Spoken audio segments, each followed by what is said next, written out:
चलिए दोस्तों बात करते हैं एक और नई क्वेश्चन के बारे में। इस क्वेश्चन में एग्जामिनर ने कहा है the student in 3 classes are in the ratio 2:3:5 if 20 students are increase in each class the ratio change to 4:5:7 originally the total number of student was. यानी एग्जामिनर ने कहा कि टोटल नंबर ऑफ स्टूडेंट कितने, ये examiner ने मुझसे पूछा है। तो चलिए आइए सॉल्व करते हैं। पहले स्टूडेंट की जो लेंथ दे रखी है वो दे रखी है 2, 3 और ये दे रखी है आपको आपकी 5। फिर कह रहा है कि उनके अंदर जो उनके बीच में जो डिफरेंस आ रहा है वो डिफरेंस आने के कारण उनका जो रेशियो हो गया वो 4 रेशियो में आपका 5 और रेशियो में 7 हो गया।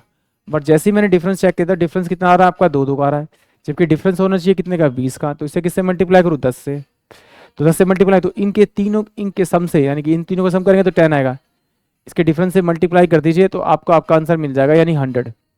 यानी कि ऑप्शन जो मेरे पास में आपका सी होगा वो इस क्वेश्चन के लिए करेक्ट होगा। एक बार फिर देखते हैं, तीनों का रेशियो दे रखा है, फिर उसमें से कह रहा है कि वो 20 जो है वो इंक्रीज हुआ है यानी बढ़ गए तो उनका रेशियो 4, 5 और 7 हो गया। बट जैसे ही मैंने इनका अंतर देखा ये 2 से 4 हो रहा है यानी कि 2 बढ़ रहे हैं, सब में 2 बढ़ रहे हैं, तो इनका बढ़ना कितना चाहिए था 20।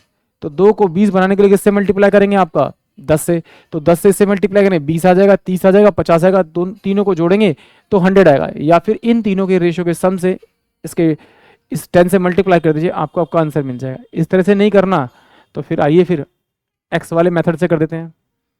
देखिए मान लेते हैं कि जो पहले वाले जो स्टूडेंट्स हैं वो कितने हैं आपके 2x है, दूसरे वाले कितने रेशियो में 3x है।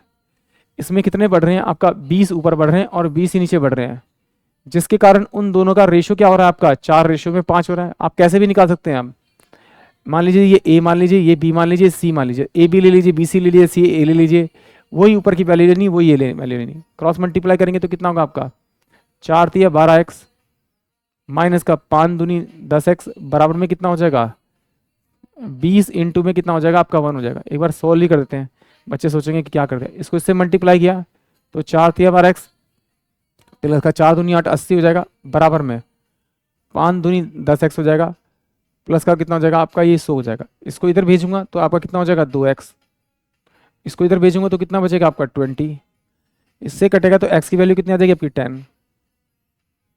मेरे पास मुझे मालूम है कि 2x है, तो 2 गुना में इसे क्या करूँगा आपका 20 से मल्टीप्लाई 10 से मल्टीप्लाई करूँगा तो मेरे पास में कितना आ रहा है आपका 20 आ रहा है। ये कितना है मेरे पास में 3x, तो 3 गुना में आपका 10 करूँगा तो कितना आ जाएगा आपका 30 हो जाएगा।